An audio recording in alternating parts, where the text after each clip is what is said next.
Okay po, magandang araw po ulit. Week 2 na po tayo ngayon sa ating discipleship training, SOS 1. And hopefully po last week, nagkaroon tayo ng chance para may apply or may share yung mga natutunan natin doon sa lesson 1 natin. Uh, Ngayon po, kaklarify lang natin, mas bibigyan lang natin ng diin, pagbubulay-bulay lang po natin yung natanggap natin na salvation katulad ng in-explain natin sa lesson 1.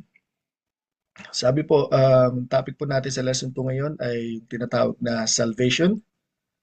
Uh, yung pagtanggap po natin kay Jesus Christ as our Lord and Savior, kung papansinin po talagang kung iisipin natin, ito po yung the most important decision na pwede mong gawin sa buhay mo in your lifetime.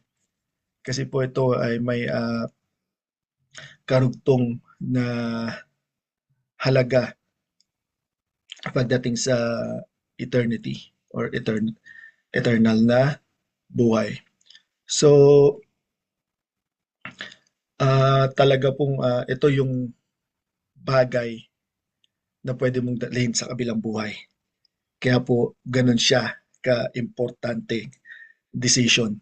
And hopefully, lahat po sa atin na nandito ngayon na sa lesson 2 ay talagang convinced na tayo na tinanggap natin si Jesus Christ as our Lord and Savior with all our heart and mind, and kinonfess na natin ang ating mga kasalanan at binigay na natin kasama ang ating mga kasalanan kasama na napako doon sa cross ni Kristo.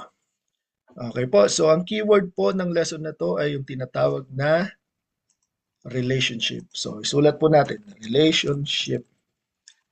So ang keyword po natin is relationship. Kasi kapag nagkaroon na tayo ng salvation, nagkaroon na po or nag-start na po ulit ang relationship natin sa ating Diyos.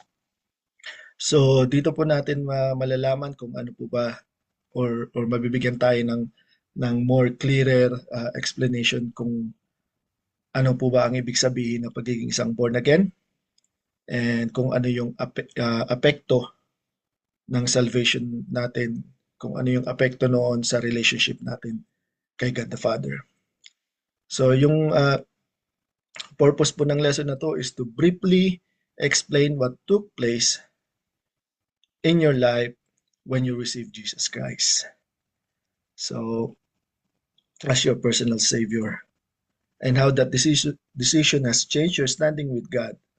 So ngayon po, ang relationship po natin kay Lord after natin ma-receive yung salvation, ang relationship po natin ngayon kay Lord is now a perfect father and child relationship. So isulat po natin, father and child relationship. So anak na po tayo ng Diyos. Kumbaga po, kung bagong Kristiyano pa lamang po tayo, ngayon po ay baby po tayo ngayon sa spiritual life. So ngayon po, mayroon na rin tayong kakayanan na makaabot kay Lord sa pamamagitan ni Jesus Christ, at hindi lang po tayo basta kaibigan, hindi po tayo slave, kundi anak po tayo. Father and child relationship. Excuse me. Sabi po sa Ephesians 2, verse 8 to 9, "For by grace are you saved through faith, and that not of yourself. It is the gift of God, not of works, lest any man should boast." So, binigay po talaga sa atin ni Lord yung salvation. Hindi po talaga natin ito nakuha through our own efforts. And sabi naman po sa John 1:12-13, "But as many as receive Him, to them gave the power to become the sons or child or children of God." So, lagay po natin, sons of God. Okay? "Even to them that believe on His name, which were born not of blood, nor of the will of the flesh, nor of the will of the man, but of God." Okay? So, bakit po ba kailangan tayong bawiin ni Lord, or bakit po ba kailangan tayong um, maging anak ng Diyos. So, balik po muna tayo sa history. Alamin po muna natin kung ano po ba yung nangyari sa atin. Although, halos lahat sa atin, lalo na pag Kristiyano na, alam natin na si Adan at si Eva nag-failed sa pag-obey nila kay God the Father. Pero bigyan natin ng diin. Alamin natin kung ano po ba yung nangyari, bakit tayo umabot sa ganong sitwasyon. So, sulat po natin dito, History of Satan. So, kilalanin muna natin si Satan. Kasi sa kanya nagsimula yung sin, at yung sin na yun, apektuhan ang relationship natin kay Lord. So, kilalanin muna natin siya. Satan was formerly known as Lucifer. So, isulat mo natin, Lucifer. So, si Satan po, ang dati niyang pangalan is si Lucifer, author of sin, si Satan. Hindi po si God ang author ng sin, kundi si Satan. He is a supreme angel, a star of the morning, and was called the anointed covering cherub, who enjoyed the position of highest honor before God. And then he was filled with wisdom and beauty, and he was blameless. So, sinabi po yan sa Ezekiel 28:12-15. So, grabe po, no? Nasa kanya na lahat. Tapos, dahil nga nasa kanya na lahat, kumbaga, lahat na ng pwede mo maisip, nasa kanya na, nag-desire pa siya na maging Diyos. So, yung naging downfall po ni Satan was his pride. Sulat natin, pride. So, was his pride. His heart was lifted because of his beauty, and his wisdom became corrupt. Yan po ang nangyayari kapag nasobrahan po tayo sa power, possession, tsaka talino. So, nagiging corrupt. So, he desired to enter the very presence of God and establish his throne on God's throne above the other angels. For that reason, pinatapon siya ng Diyos dito sa lupa galing sa langit. So, God thrust him down out of heaven. So, dahil po si Satan nandito na po sa earth, syempre, nakita niya na si Lord nag-create ng napakagandang creation dito sa earth kasama yung tao. So, dinisare niya na mapasa kanya yun or maisama niya yung creation sa downfall niya pagdating ng panahon. So, alamin naman po natin ang nangyari sa ating mga ninuno na si Adan at si Eva, yung tinatawag na anthropology tsaka hamartiology.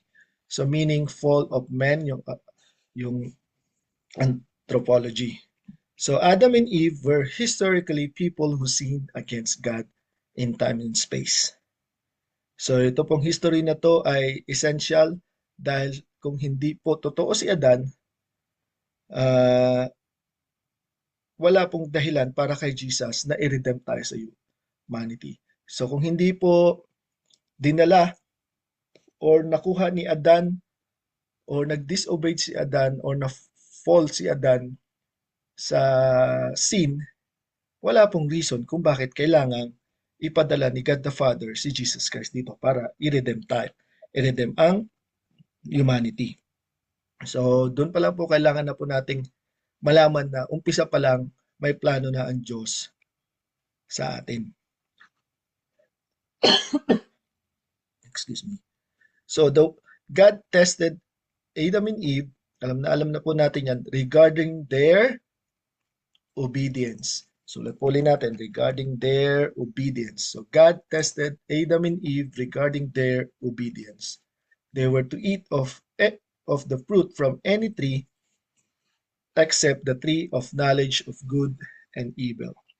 So, imagine mo, nasa iyo na lahat. Lahat ng pwede mong mapasayo sa buong mundo, dinisire mo pa yung hindi para sa iyo. Di ba? So, that way, through which the temptation came to man and woman was the serpent. So, yung serpent yung ginamit ni Satan para i-tempt ang tao or si Adan at si Eva. And the devil is called the serpent of old.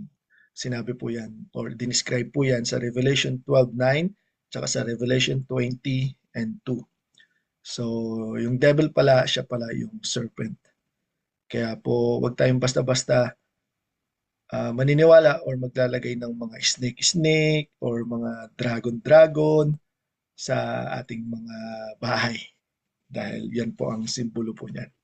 So, the serpent was deceitful and so as Satan. So, magkaiba po yung serpent, magkaiba din po si Satan. Yung serpent po, siya yung ginamit ni Satan na mag-tempt.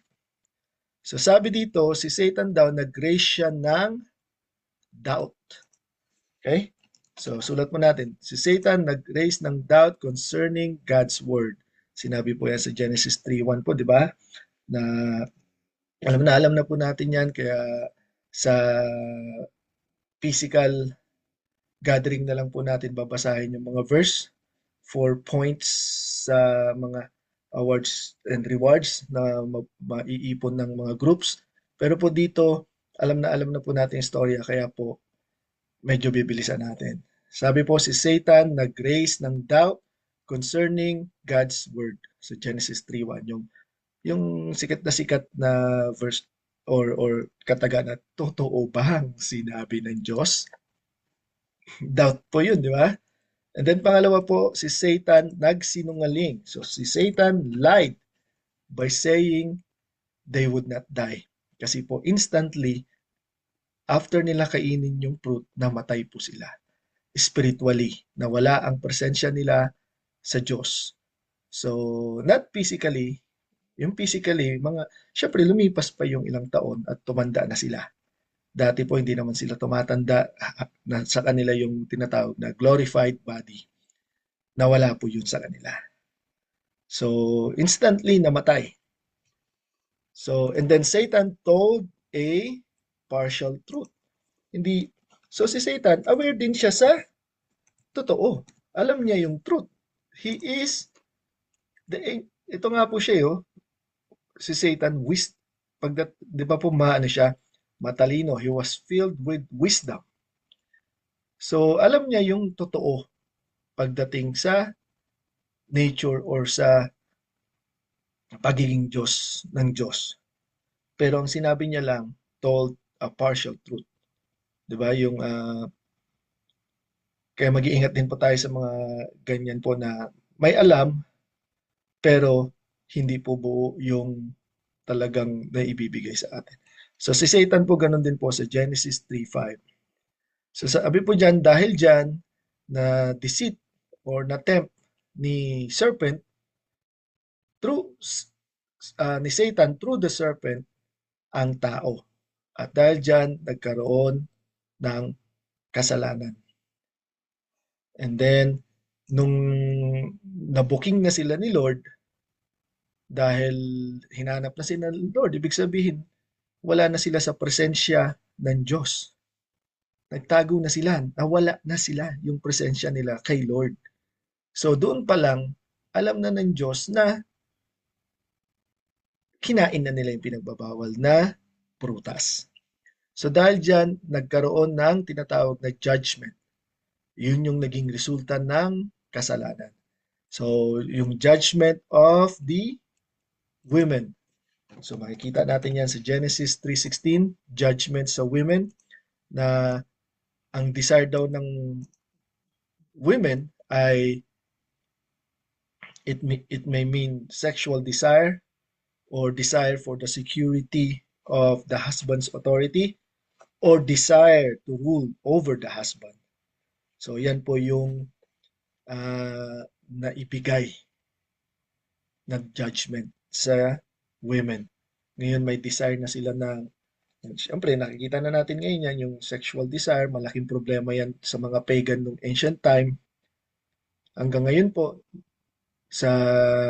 nung umattend ako ng vision school, na-realize ko na yung women ay talagang naapektuhan ang lahat ng mga lalaki dito sa mundo. Di ba? Yung pagdating sa mga terrorist group, yung ISIS, ang reward sa kanila is virgins or 72 virgins, women. Desire, pleasure. versus sa talagang reward na ino-offer sa atin ng Diyos. Ganon din po yung nakikita nating statwa sa Liberty, yung sa New York, na women din na kumakatawan naman ng pride ng isang bansa. So, naging prideful na wala na yung humbleness. Tapos, ganun din po yung pagdating sa church. Ngayon, sinasamba na po si Mary na hindi naman dapat. So, kailangan maintindihan or maunawaan po natin yung mga ganun. Kasi doon po papasok yung desire to rule over the husband or to rule over the men of the world. So, yan po ang ibig sabihin niyan. Ngayon po, yung susunod po, judgment naman sa lalaki. Judgment on the men. Sa Genesis 3:17 to 19, pag binasa po natin, ang judgment dyan is against the ground, that the world no longer produce its fruit, but only through hard toil by men. Siyempre si Lord, more on pabor siya sa lalaki. So, ang pinarusahan niya, yung ground.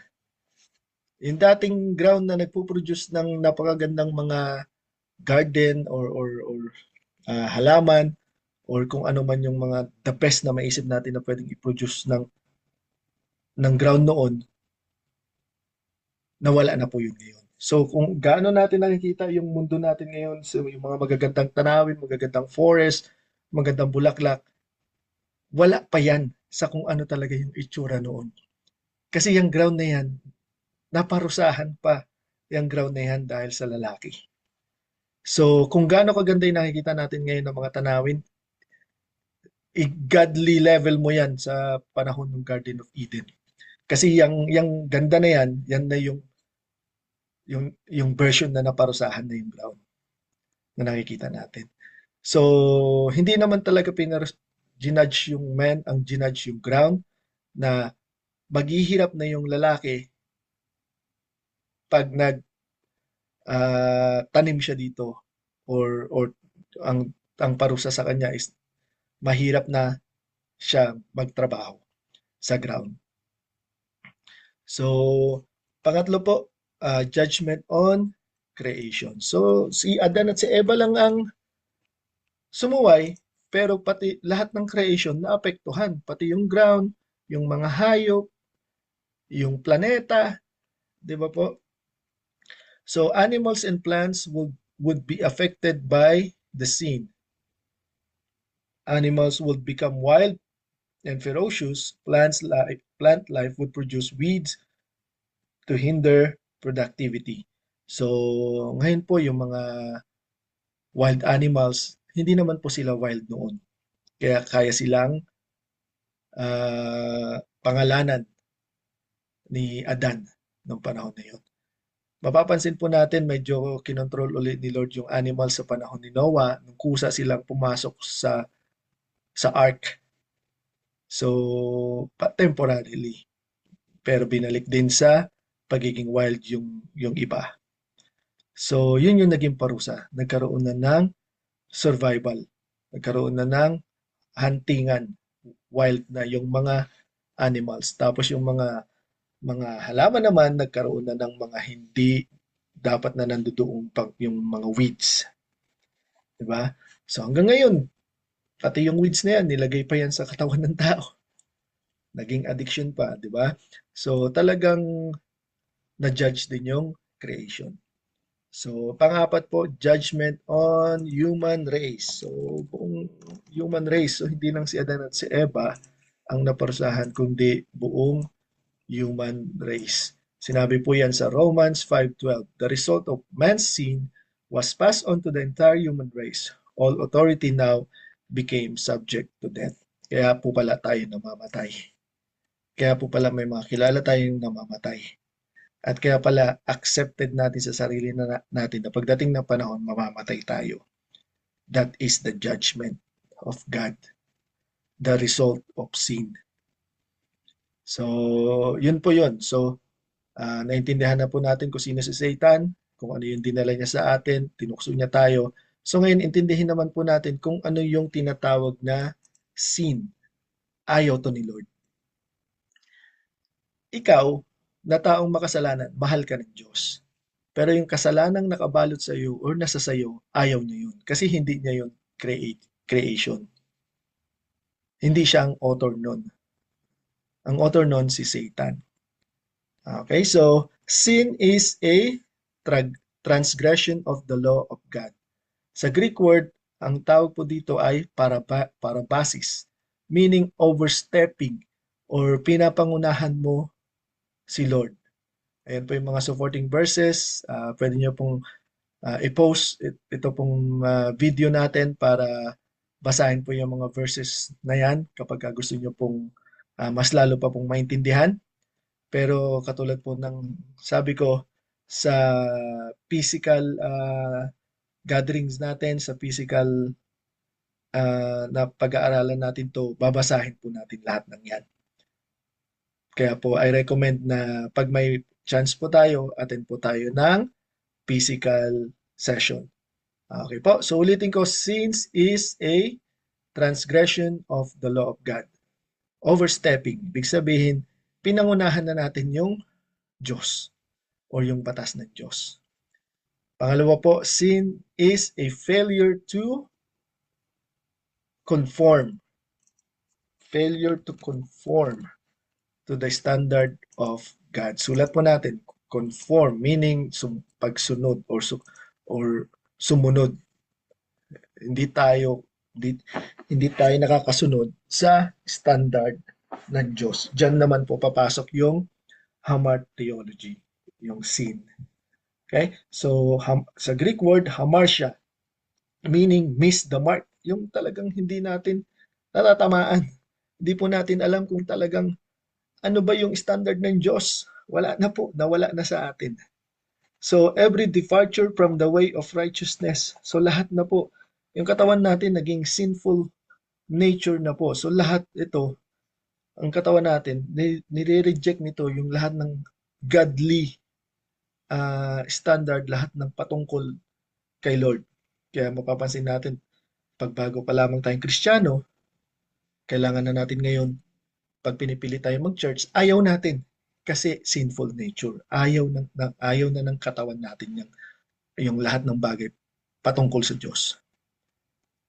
Ngayon po sa panahon natin, katulad din nung narinig ko sa Vision School, sa panahon natin ngayon, kailangan na natin iklian ang preaching, iklian na ang Bible study, iklian na natin sa 15 minutes to 30 minutes or to 1 hour. Kasi nga, mas sinusunod na natin yung kung paano mas mayroon tayong chance na mawin yung tao. Kasi ang isip ng ngayon natin is the more na makuha natin yung attention nila, yung attention span nila is hanggang 1 hour lang. After that, maboboring na yung tao. Bakit? Simple nature. Mas sinusunod na natin ngayon yung standard ng tao na 30 minutes to 1 hour lang yung preaching dahil baka maboring na yung tao. Hindi na si Lord. 'Di ba? So, yan yun. Ayaw ng katawan natin ng kahit na anong godly standard or patungkol sa Diyos. Kaya nga, kailangan nating pilitin, puwersahin yung sarili natin na sumunod. Kaya nga sinabi ni Pablo, kailangan niyang mamatay every day sa sarili niya para masunod ang Diyos. Okay po. So, pangatlo, it involves both sins of commission and omission. Sulat po natin, omission. It involves both sins of commission and omission. Ibig sabihin po nito, failure to do what is right is also a sin.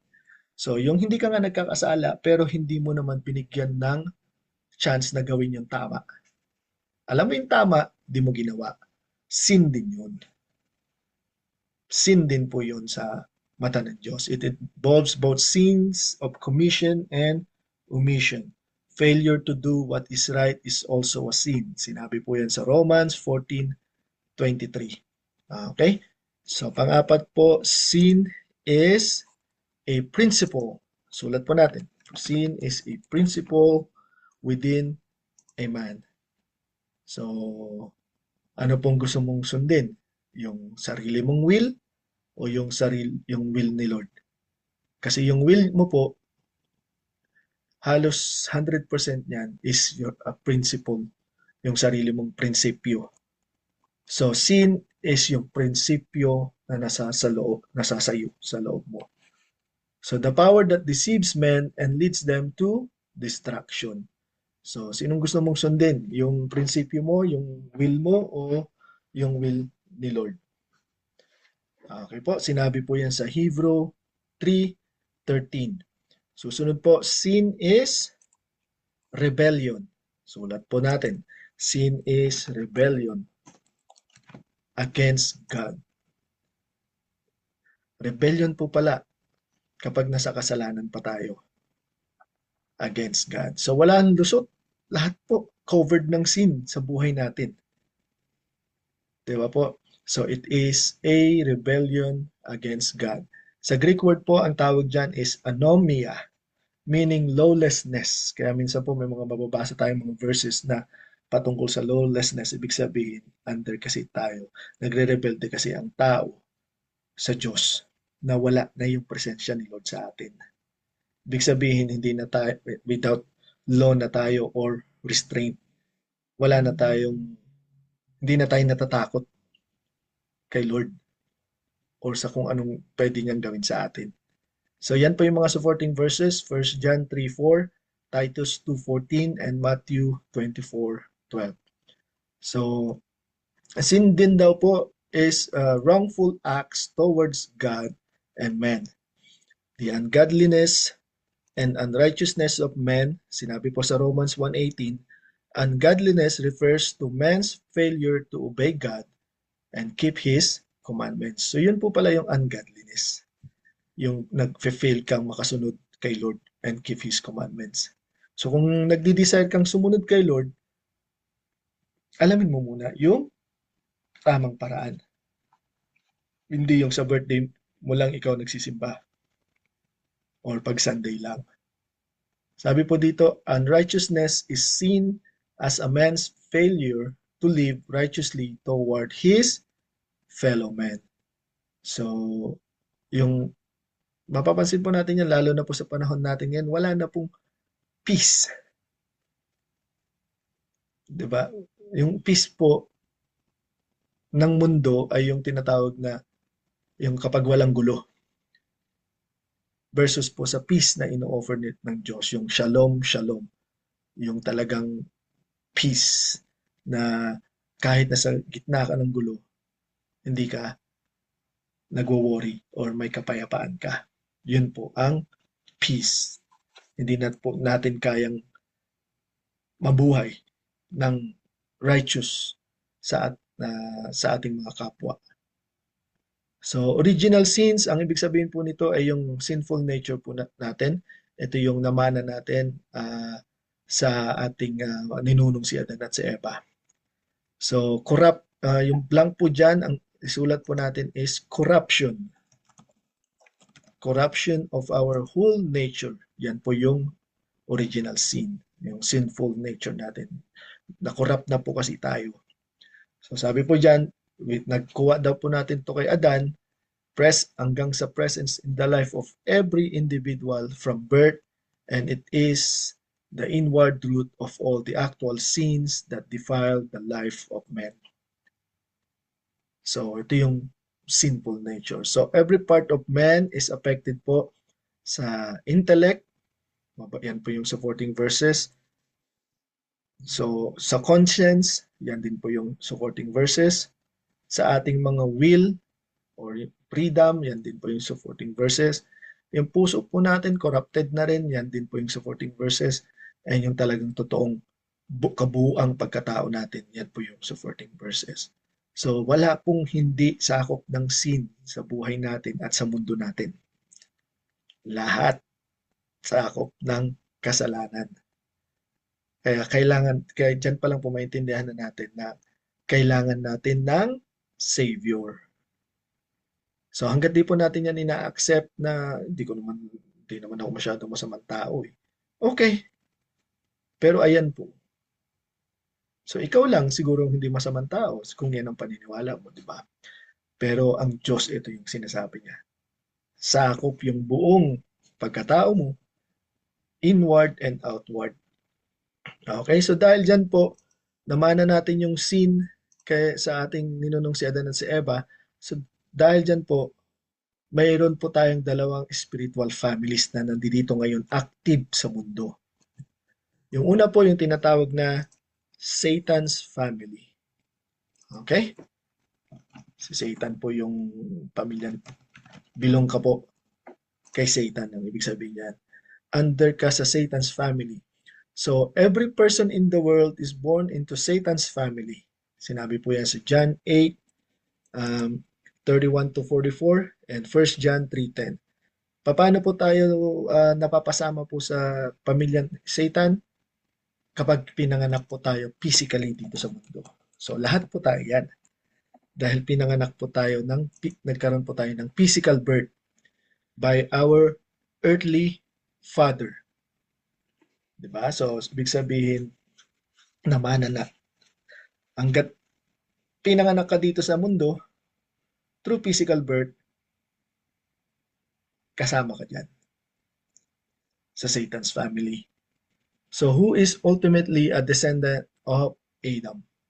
So, the descendants of Adam are all born in the image and likeness of a fallen sinner. So, makikita po natin yan dyan sa Genesis 5:3 and the Psalm 51:5 na ang image po natin, hanggat din natin tinatanggap si Jesus Christ as our Lord and Savior, ang image and likeness pa natin ay yung ating uh, sinful nature, fallen sinner, na katulad ni Adan. So sabi po dyan, we inherited a sinful nature. So lagi kong binabanggit kasi yan po yung pinaka mabilis at the best na i-explain yan. Ang nature. Sinful nature from our father Adam. Okay po. And then the Bible is clear that as a result of your sin, you are sentenced to die. Sinabi po dyan sa Romans 6:23, for the wages of sin is death. Okay? So, guilty po tayo dyan.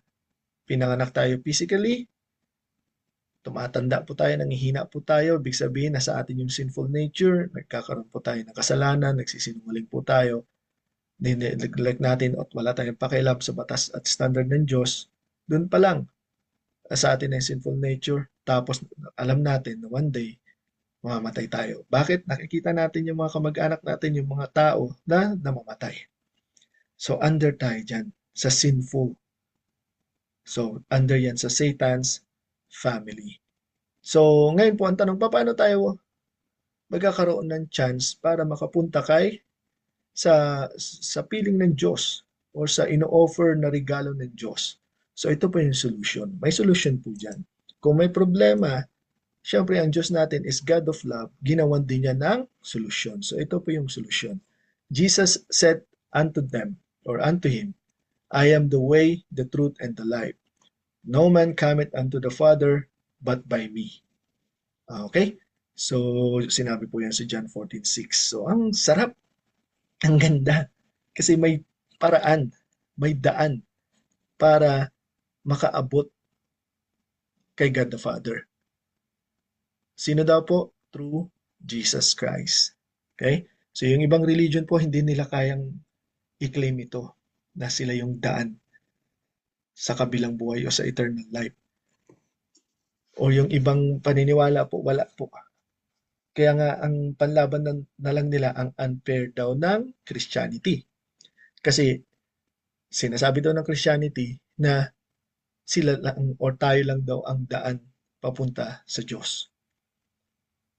So, kung tutuusin po, kung isipin natin, hindi nga po yun unfair eh. Kasi nga po, at least may daan.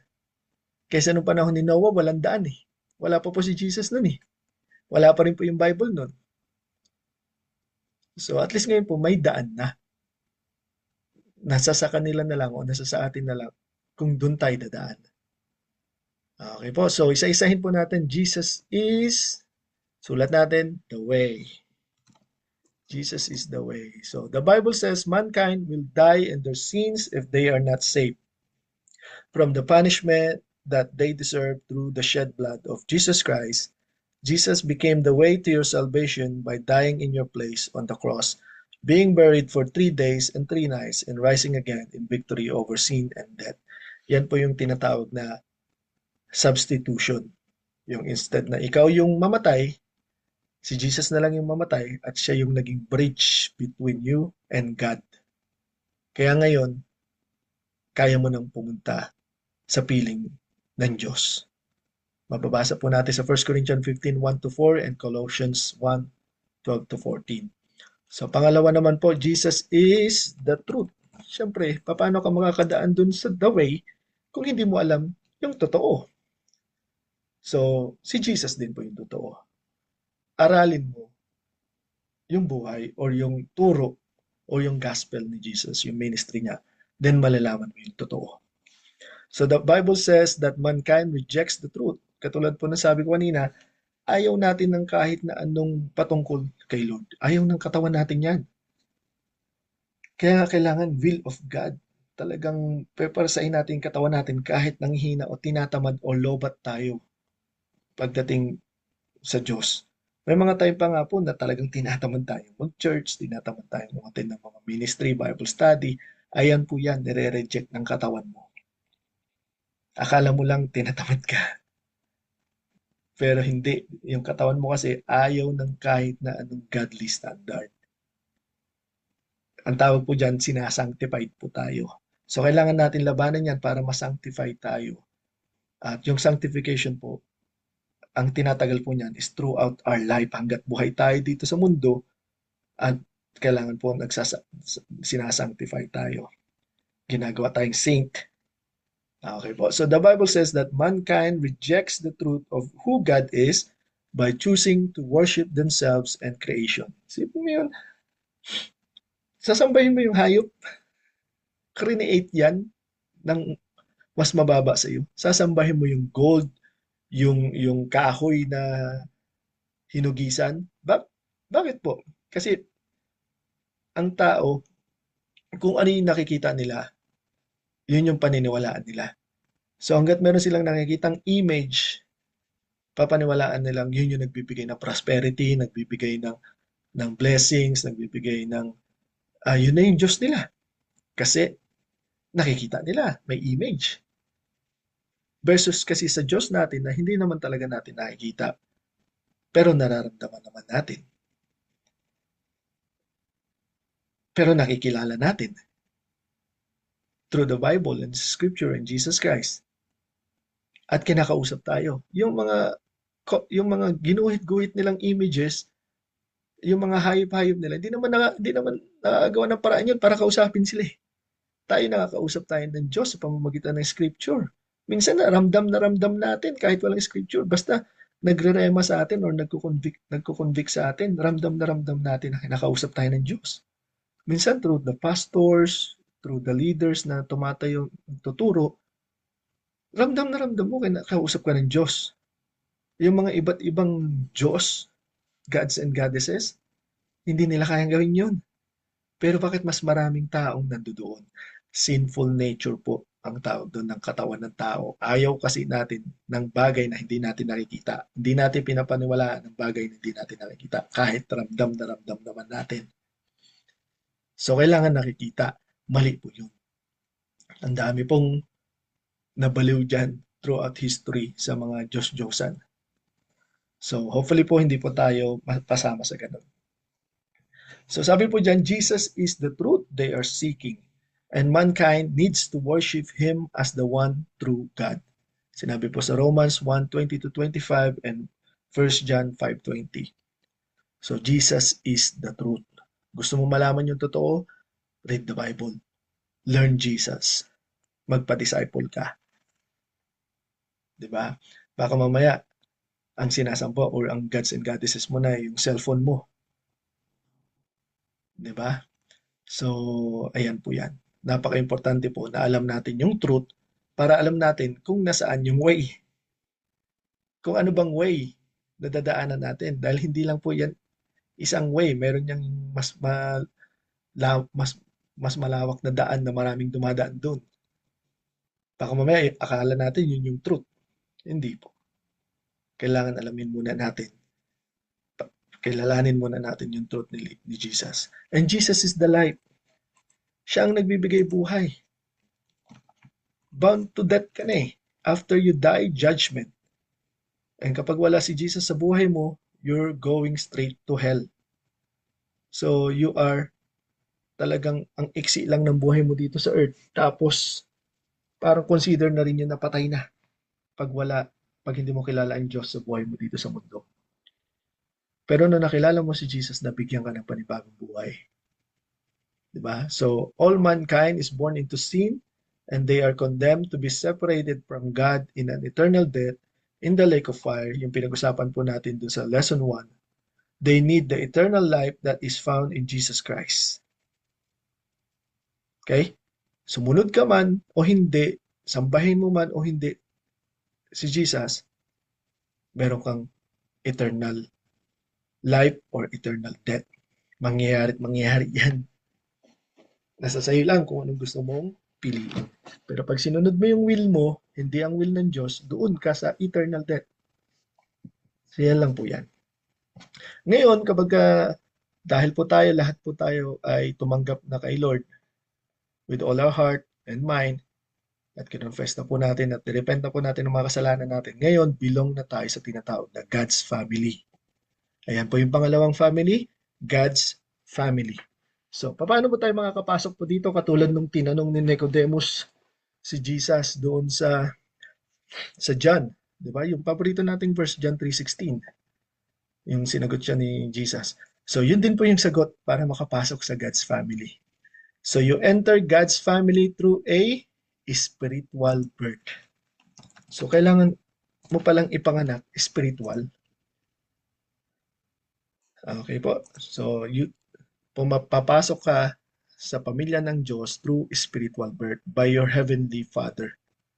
Yung langit po, hindi po yun puntahan ng mga walang kasalanan or banal, kundi puntahan po yun ng mga pamilya ng Diyos.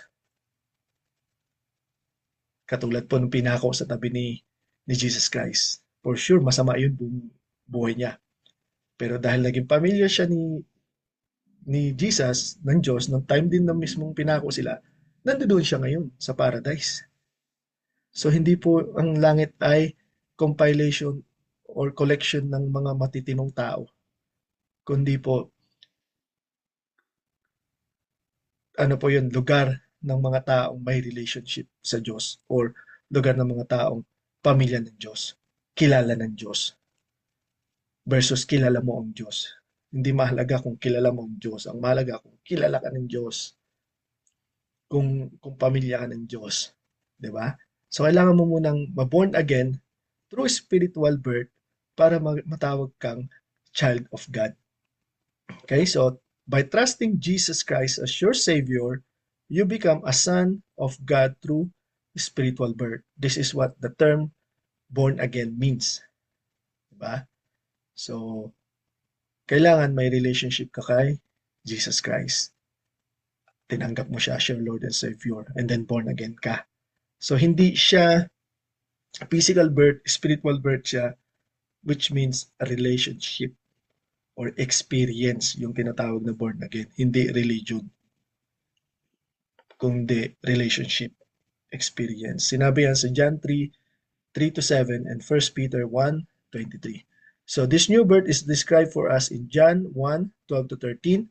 Ito po yung verse, but as many as receive Him, although Jesus died for all, para sa lahat po, yung salvation na ino-offer ni Jesus. He died for all, but you must place your trust in Christ as Lord and Savior and choose to become His disciple. Diba? Ang sabi po, hindi po sinabing believer, hindi po sinabing student, kundi disciple. Kaya po itong discipleship natin, nasa tamang step na po or way po tayo para mas malaman natin yung truth, para malaman natin kung paano po ba dumaan dun sa the way ni Jesus Christ. Okay po, so to them gave the power to become the sons of God. God enables you to become a son of God and enter into His family. So yan po yung heaven, yung mga pamilya ng Diyos. So pag wala kang relationship sa Diyos, pamilya ka ba nun? Baka naman kaibigan lang or kapitbahay lang. Di ba po? Lahat ng nasa loob ng bahay may relationship sa family. Kaya nga po sila nandoon sa loob ng bahay. Kahit po hindi yan totoong kapamilya or nakitira, meron na po yung nabuong relationship dun sa family.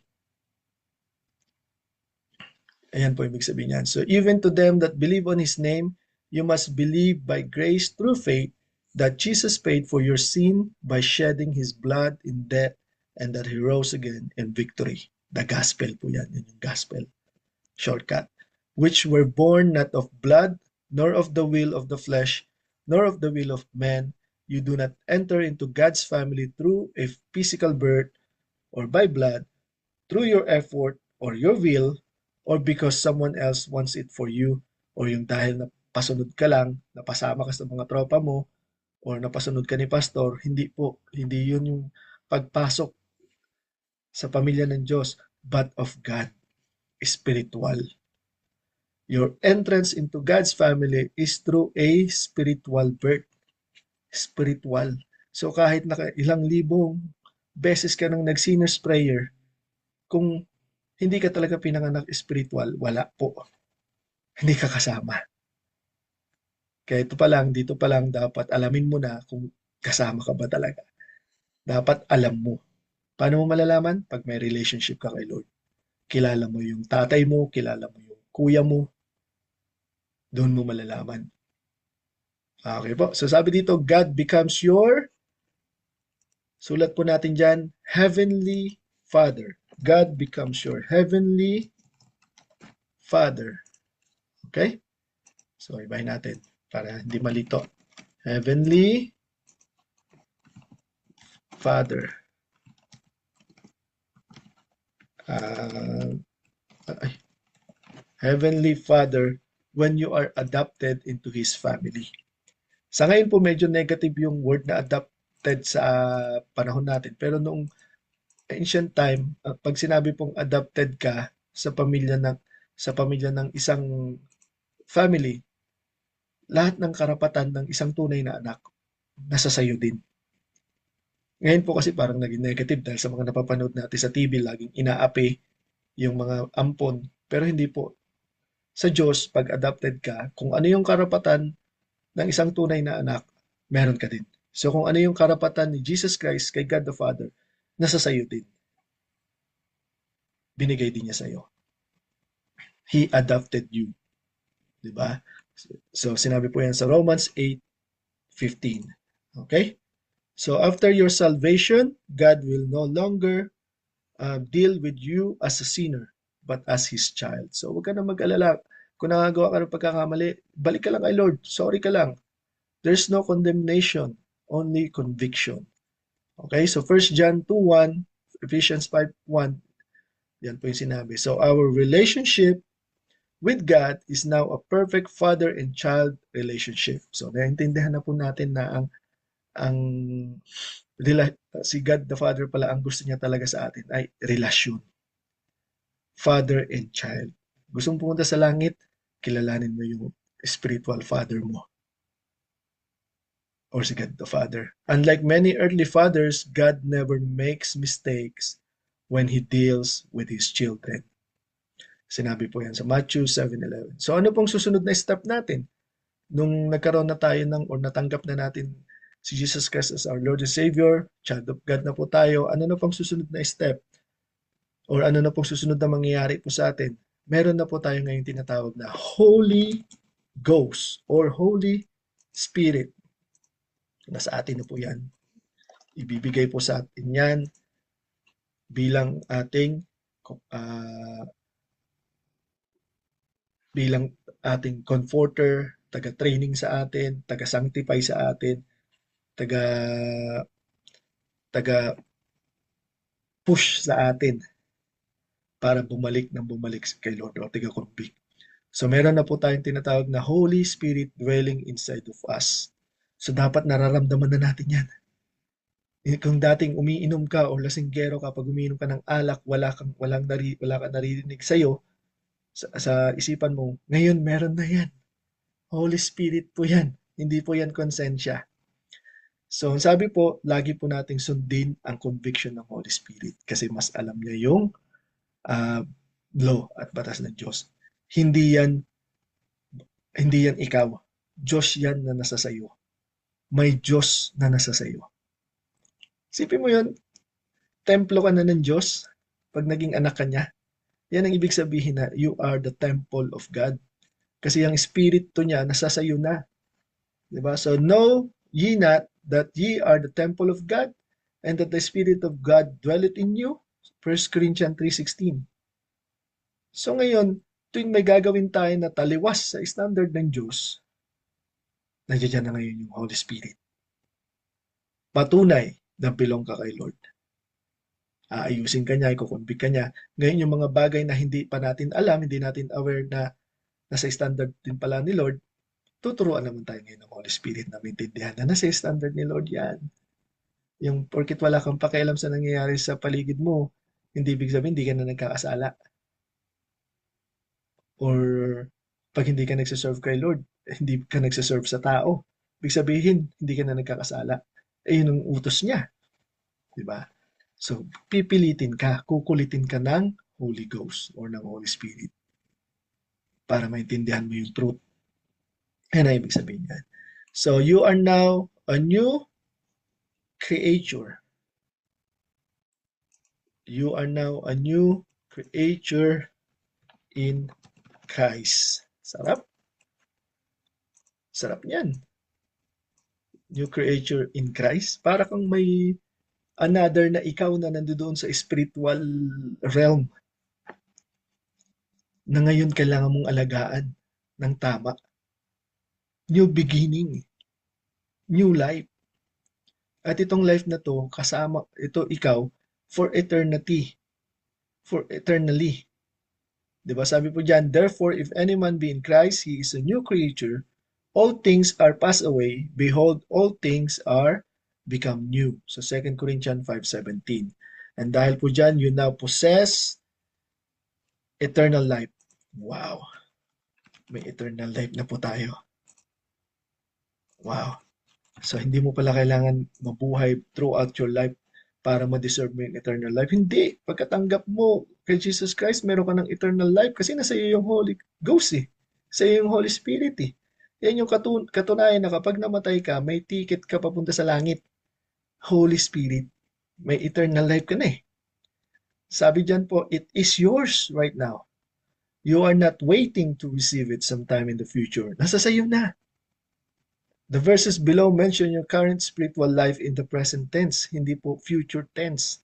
Present tense, na pag tinanggap mo si Jesus Christ, nasa iyo yung Holy Spirit. Sabi po dyan sa John 3:36, he that believeth on the Son hath everlasting life. So kung sino daw po yung naniniwala sa Son o sa anak ng Diyos, may everlasting life. Hindi magkakaroon ng everlasting life. Kundi present tense. Sabi din po sa John 6:14, he that believeth on me, si Jesus Christ po yung nagsasalita, hath everlasting life. Diba? So hindi, kung sino yung naniwala sa akin, bibigyan ko ng everlasting life pagdating ng panahon. Hindi po. Ngayon mismo, pag tinanggap mo si Jesus Christ, present tense. Sa 1 John 5:12 naman po ang sabi, he that hath the Son hath life. Kung nasa sayo si Jesus Christ, may buhay ka because He is the life. He is the way, the truth, and the life. Di ba? So yung panghuli po, you now possess a new spiritual nature. Ayan po ang yan po ang nature na natin ngayon, spiritual. Lagi po nating tatandaan, yes, nandito tayo sa earth, pero hindi tayo belong lang dito. Ambassador lang tayo dito. Citizen tayo ng heaven. Spiritual ang labanan. Spiritual ang usapan pagdating sa Diyos. Ngayon, meron ka ng spiritual nature. 'Di ba? Just as you inherited your human nature or your sinful nature from your physical birth, you have inherited God's divine nature through your new spiritual birth. So now that you have a new nature in Jesus Christ, the Bible commands you to live a life different from that of the lost. So, may spiritual nature na po tayo. Apat po, oh, may benefits agad. Pag tinanggap mo si Jesus Christ as your Lord and Savior, right away po yan. Hindi po yan next time or bukas or wait 15 days para ma-refund namin sa iyo. Hindi po. Ngayon yan, right away. So kaya yan po ang kailangan maintindihan po ng mga gusto nating i-win kapag tayo na po ang nagtuturo po ng mga topic na ito. So important note po, yes, nagkaroon na tayo ng new nature, new life, or new man na tayo. May spiritual life na tayo kay Lord pagdating sa soul and spirit. Pero yung old self natin, yung old nature natin, yung sinful nature, nandoon pa din yan sa katawan natin. Kasi nga po, ang kinain ni Adan at Eva is the knowledge of the good and evil. Masyado lang natin sinamantala yung evil, nakalimutan nating alamin or kilalanin or aralin din yung good. So doon sa katawan natin, nandoon yan, yung, yung old nature, yung old self, tsaka yung new you, yung new creature. Yung old self, yan yung makasalanan with all the lust and the passion you had prior to salvation. Yan yun. Nasa sa iyo pa rin yun. Hindi naman ibig sabihin dahil tinanggap mo na si Jesus Christ, biglang 360 nagbago ka na kagad kinabukasan. Hindi po. Nasa sa iyo pa din yun. Nakalagay pa din yun kasi nga nandiyan yan ka pa sa fleshy body mo and mind mo. And then, be careful lamang po tayo dahil laging magkakaroon ng conflict yung new nature mo versus old nature mo. Laging maglalaban yung flesh nature mo versus spirit nature mo. Kaya po yun yung lagi nating naririnig na tinatawag na spiritual warfare or spiritual na labanan sa ating katawan. Good and evil. May knowledge na tayo ng good and evil. Okay po? So, mawawala lamang po yun kapag nakasama na natin si Lord, si God, or si Jesus Christ. Pag na-redempt na niya po tayo. And then the only way po na malabanan po yun is by walking in the Spirit and renewing our mind po. So kung nagkakasala tayo, sinasanctify tayo paunti-unti ng Holy Spirit, inaayos niya tayo pa konti-konti, balik lang po tayo ng balik kay Lord. Balik lang ng balik. Nagkasala ka ngayon, walang condemnation, kundi conviction lang. Ibig sabihin, inaayos lang ng Holy Spirit, pinapakilala lang, pinapakita lang sa inyo ng Holy Spirit kung ano yung mga kasalanan mo. Para may chance kang baguhin. And the next thing you know, yung 10 kasalanan na ginagawa mo ngayon, after 1 year, 2 years, 2 na lang or 1 na lang. Ngayon, alam mo na, nakakategorize mo na. Nababago mo na yung sarili mo. Conviction. Ang sikreto, pag nagawa ka, huwag kang tumakbo. Pag nakain mo yung prutas, huwag kang mawala sa presensya ng Diyos. Bumalik ka nang bumalik kay Lord. Bumalik ka lang nang bumalik. So, yun po yun. Ang sabi po dyan, confession of sin then becomes characteristic of those whose sin have been cleansed. So, hingi ka lang ng ng kapatawaran. Alam mo sa sarili mo na kahit nandito ka pa, buhay ka pa, pagkadilat pa lang ng mata mo, paghinga mo pa lang sa umaga, pagkadilat pa lang, may kasalanan ka na kagad eh. Di ba? So, hingi ka lang ng confession. Yun lang naman ang gusto ni Lord doon. So, you confess your sin. Bakit? Hindi dahil gusto mong maging malinis. So, sabi diyan, not to be cleansed. Kasi malinis ka na. Nilinis ka na ni Lord eh. But because you have been cleansed. Kasi nga, dahil malinis ka na. Kumbaga, yung gulo ng tubig, kung ikaw yung tubig, yung gulo, kinakalma mo lang uli. Diba? So, hindi ka humihingi ng kapatawaran para patawarin ka uli ni Lord. Hindi. Humihingi ka ng kapatawaran sa mga pagkukulang at nagagawa mo dahil napatawad ka na ng Diyos. Dahil malinis ka na. sumusunod ka lang sa standard niya.